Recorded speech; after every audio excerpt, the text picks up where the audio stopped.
Hej YouTube. Jeg har tænkt mig at lave en tutorial om, hvordan man laver noget i retning af der. Noget i, nej, ikke Bandit, noget i Cinema, der. Noget i retningen af sådan en her. Ikke det hele, men bare sådan en kugle her. Sådan, ja. Det du starter med selvfølgelig, det er gulv. Lægger du bare noget gulv på. Ja, det I skal ikke gøre det. Så højreklikker du på gulvet. Gå ned på Simulation Tags. Vælger Collider Body. Det gør simpelthen, at ting du får til at falde, det ikke falder igennem til gulvet. Godt. Ja, så ved du i hvert fald det. Eller ja, I ved det. Så trykker du bare musen ned på den her firkant. Går ned på cirklen. Og bare lige slip. Så holder du på den grønne og trækker den op. Så har jeg simpelthen tænkt mig, at det du skal er at forspætte den her der. Og radiusen, den skal helst være 50 eller 70. Deromkring. Og der skal være 24 af dem der, ellers så går det galt. Det har jeg lige fundet ud af. Godt. Så ja, 24 og 50. Dobbeltklikker du hernede, så kommer der helt sådan cirka frem. Dobbeltklikker du på den, trykker på den, farven sort. Så bliver den sort. Nej, den der. Det skal helst være på color her. Bliver den lidt sort. Sætter du så reflection til.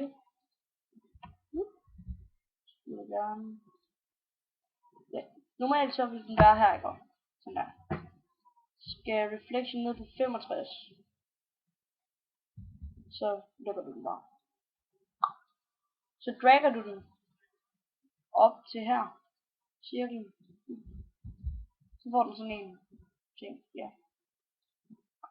Så får den sådan en sort farve. Det næste du gør, det er at du højreklikker på den her.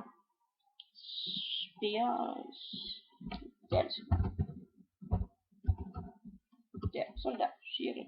Jeg staver lort, så. Ja. Gå ned på Simulation Tags.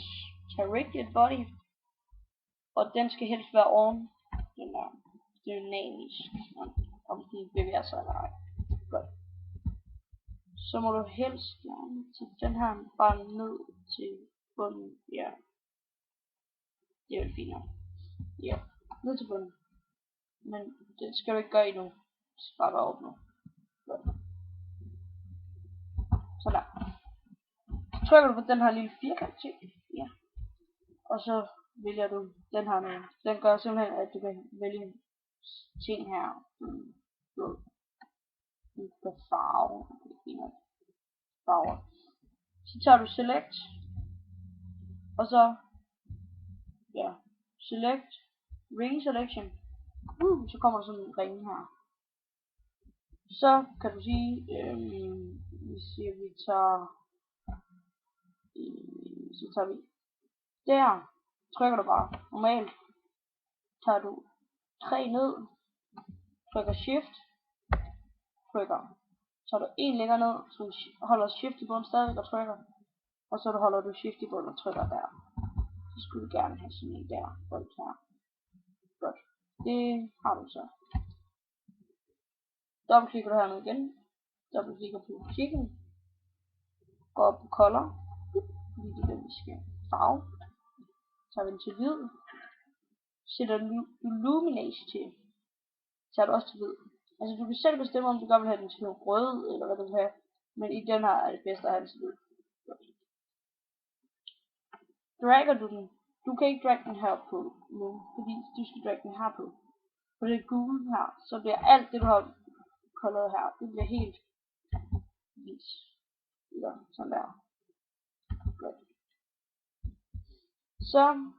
Så skal du tage selve cirklen og rykke den rundt. Nej, så kunne vi det her. Okay, ja, sådan der. Den her collider body skulle du gerne have, så skal du bare lade den falde ned. Find et godt sted, måske, hvis det var alt for lidt, vi vil gerne have den til at trille længere. Tager du den her feed, den sætter du op på 200, nej 300, nej 250, siger 250, der 250. Så trækker du den ud helt, og lader du den glide, så langt du vil have den. Boom. Så jeg gerne vil have den dertil. Måske lige sådan den her, og så tilbage. Så bliver jeg ikke igen. Kommer ned. Boom. Vi vil gerne have den her. Sådan der. Så har du billedet på en ting der. Jeg skal ikke lige tage, jeg gør det her, I behøver ikke, det tager alt for lang tid for jer, altså, ja. Det gør det godt også for mig. Jeg laver lige hurtigt en her, så ser det måske lidt smule bedre ud, sådan der. Og lige hurtigt.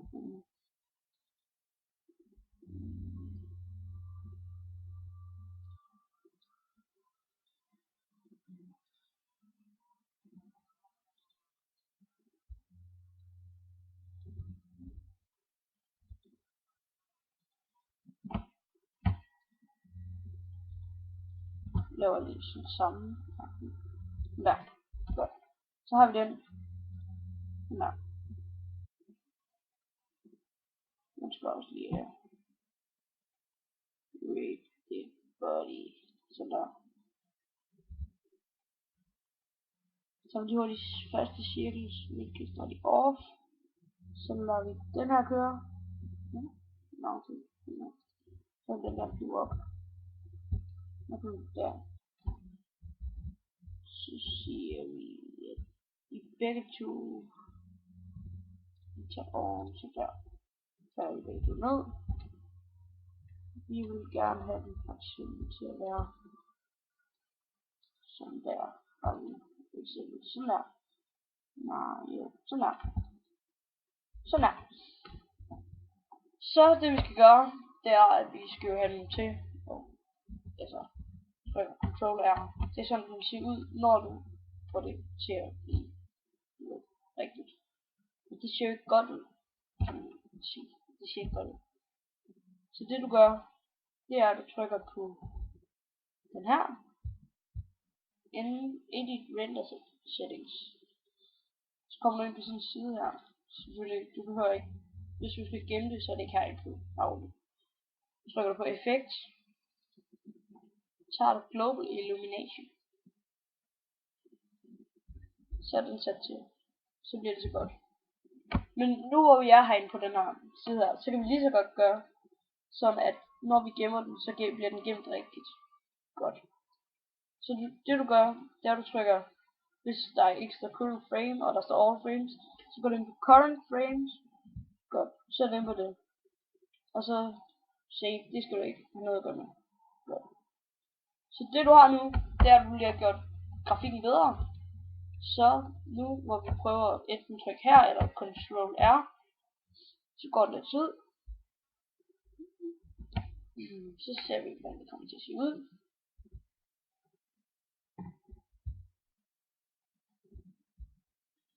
Det tager lidt tid.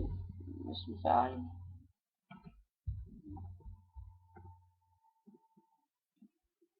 Så har vi et billede. Der er et flot billede faktisk. Flot billede. Så nu hvor vi skal gemme det, for eksempel, så trykker jeg på den her. Render to picture writer. Og det er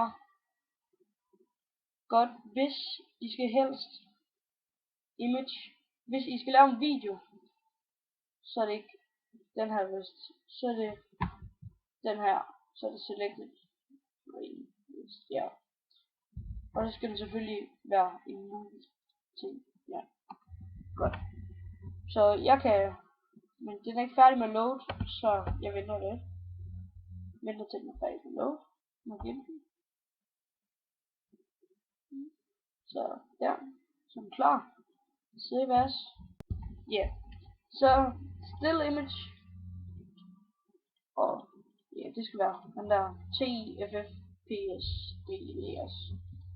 Godt. Så kan du bare OK. Skulle der gerne komme sådan en ting frem? Ja.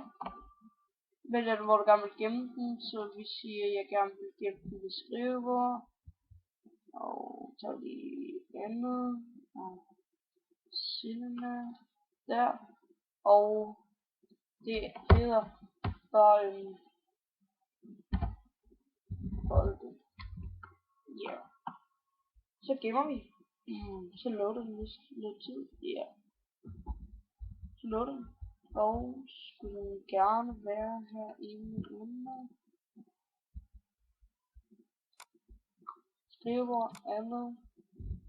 4D. Der. Og der har vi vores spiller. Så kan vi tage det som baggrund. Og så har vi spiller. Det var så lidt. Tak for det, og subscribe og tak, og vi ses.